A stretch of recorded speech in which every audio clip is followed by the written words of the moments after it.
কিন্তু আল্লাহ তাআলার বিধান তো আমাদের মানতেই হবে।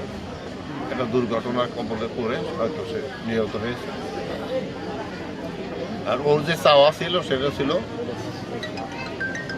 ডক্টর ডিগ্রি লাভ করে এখানে একটা সাইনবোর্ড দিবে, ওর যা ইনকাম হবে ওই ইনকামের একটা অংশ আমাদের এই গ্রামের মসজিদ মাদ্রাসা অথবা গরিব দুঃখীদের মাঝে বিতরণ করে।